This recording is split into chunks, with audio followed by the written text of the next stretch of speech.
বিসমিল্লাহির রহমানির রহিম। আসসালামু আলাইকুম। এখানে আমি কিছু কলমি শাক নিয়েছি। কলমি শাকগুলো আমার অনেক কচি ছিল। আপনারা একটু কচি কলমি শাকগুলো নেওয়ার চেষ্টা করবেন। তো এই যে শাকগুলো আমি ধুয়ে কেটে বেছে পরিষ্কার করে নিয়েছি, কুচি কুচি করে কেটে নিয়েছি আমি। আর কিছু আলু নিয়েছি, এটার সাথে আমি আলুগুলো চিকন চিকন করে কেটে নিয়েছি। তারপরে এখানে আমি ফ্রাই প্যানে 3 টেবিল চামচের মতো আমি তেল দিব, কারণ তেলটা পরে আর আমি দিব না, প্রথমেই তেলটা আমি দিয়ে নিব। তো তেলটা দেওয়ার পর এখানে আমি পেঁয়াজ কুচি দিয়ে নিব। এখানে আমার বড় সাইজের 2টা পেঁয়াজ আছে, আর একটু পেঁয়াজটা আমি মোটা মোটা করে কেটে নিয়েছি। আর 7 থেকে 8টা আমার কাঁচামরিচ ছিল এখানে ফালি করা। 7-8টা কাঁচামরিচ ফালি দিয়ে দিলাম। আপনারা ঝাল যে যেমন পছন্দ করেন সেই হিসেবে দিয়ে নেবেন। পেঁয়াজটা আমি নরম হওয়া পর্যন্ত অপেক্ষা করলাম এখানে। তারপরে এখানে আলু কুচিটা প্রথমে দিয়ে নিলাম আমি, দিয়ে একটু ছড়িয়ে নিব আলুটা আমি এখানে ছড়িয়ে নিয়ে এটার উপরে আমি শাকটা দিয়ে নিব। শাকটা আমি আগে ধুয়ে নিয়েছিলাম, তারপর আমি ঝাঁঝরিতে রেখে দিয়েছিলাম কেটে ধুয়ে, যেন পানিটা ঝরে যায়, পানিটা যেন না থাকে, কারণ শাকে এমনিতেই পানি বের হয়ে যায়, পানি দেওয়ারও প্রয়োজন হয় না। আবার ঝাঁঝরিতে যদি না রাখি তবে পানি ছাড়বে, এই জন্য আর কি ঝাঁঝরিতে রাখা। তো শাকগুলো আমি দিয়ে নিলাম এখানে ফ্রাই প্যানে। দিয়ে এটার উপরে আমি লবণ দিয়ে দিব পরিমাণ মতো। এই যে এখানে আমি হাফ চামচের মতো লবণ দিয়ে নিলাম, কারণ এখানে আমার শাকটা কমে আসবে এবং সাথে আলু দেওয়া আছে, এই বুঝে আমাকে লবণটা দিতে হলো এখানে। তো তারপরে হাফ চামচের মতো হলুদের গুঁড়া দিলাম। আপনারা নিজের টেস্ট হিসেবে শাক, যেমন আমার এখানে 2 আঁটি শাক ছিল এবং তার সাথে যে আলু ছিল, এই ভেবে আমি লবণটা দিয়ে নিয়েছি, যেন পরে আমার লবণটা না দিতে হয়, কারণ শাকে পরে লবণ দিলে আর খেতে ভালো লাগে না। হয়তো কোথাও লবণ থাকবে, আবার কোথাও লবণ পড়বে না, এরকম আর কি। এই জন্য প্রথমে লবণটা আন্দাজ হিসেবে দেওয়াই ভালো। পরে এই যে লবণটা আমি লবণ আর হলুদ এটা শাক আর আলুর সাথে ভালোভাবে মিক্সড করে নিব আমি। লবণটা গলে যাবে মিক্সড করতে করতে, কারণ যেহেতু একটু করে পানি বের হবে, তারপরে শাকে পানি না দিলেও একটু পানি বের হবে। আর এই যে নিচে যেহেতু তাপ পাচ্ছে, এই জন্য শাকটা কিন্তু কমে আসছে আস্তে আস্তে। তো এটা আমার ভালোভাবে মিক্সড করে নিতে হবে।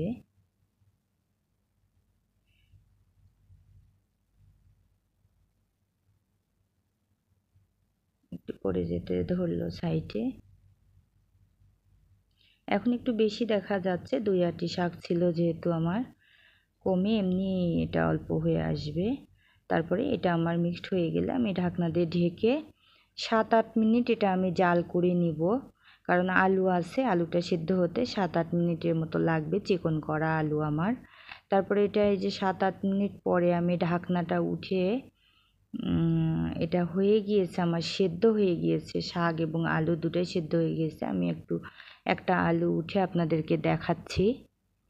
এই যে আলুটা কিন্তু আমার সেদ্ধ হয়ে গিয়েছে, কারণ চিকন করে কাটা ছিল, বেশি সময় লাগে নাই। তারপর এখানে আমার রান্না করে রাখা ছোলা ছিল, এই ছোলাটা আমি এখানে দিয়ে নিলাম শাকের ভিতরে। আপনারা যারা এই ছোলা দিয়ে কলমি শাক খান নাই ভাজি, তারা অবশ্যই একবার রান্না করে দেখবেন। এই শুধুমাত্র ছোলা দেওয়ার কারণে এই কলমি শাক ভাজিটার টেস্ট বহু গুণ বেড়ে যাবে।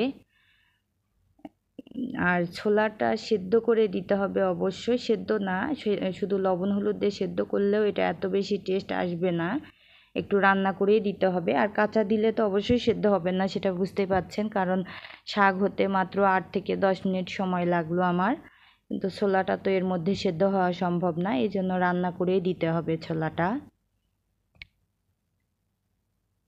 এখানে আমার ছোলাটা দেওয়ার পর আমি আরও 4 থেকে 5 মিনিট আমি এটা ভেজে নিব শাকটা, কারণ ছোলাটার যে মশলাটা ছিল, পেঁয়াজটা ছিল, ওইটাও যেন শাকের সাথে ভালোভাবে মিক্সড হয়। আর এটা আমি নাড়তে আসি যেন নিচে লেগে না যায়। পরে কিন্তু আমি আর তেল দেই নাই, প্রথমে 3 টেবিল চামচ তেল দিয়েছিলাম আমি। পরে আর দেওয়ার দরকার হয় না। এই জন্য আপনারা যদি প্রথমে তেলটা কম দেন, পরবর্তীতে তেলটা একটু দিয়ে নেবেন। বা যারা তেল কম খান তারা অত বেশি তেল না দিলেও হয়।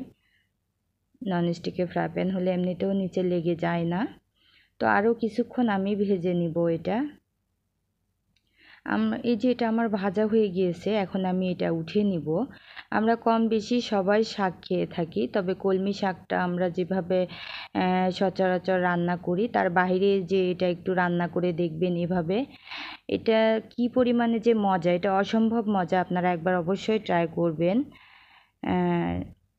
এটা আমি পরিবেশন করে দেখাচ্ছি এখন আপনাদেরকে। এই যে দেখেন আমার এরকম এসেছে ফাইনাল লুকটা। এটা দেখতে যেমন সুন্দর হয়েছে, এটা খেতেও কিন্তু অনেক মজা। এটা কিন্তু বেশি ভাজি করি নাই আমি, কারণ শাক বেশি ভাজি করলে অত ভালো লাগে না। যাই হোক, আমি এরকম করেই ভাজি করি। আপনারা যদি বেশি করতে চান তো করতে পারেন। সবাই ভালো থাকবেন, আমার জন্য দোয়া করবেন। আসসালামু আলাইকুম, আল্লাহ হাফেজ।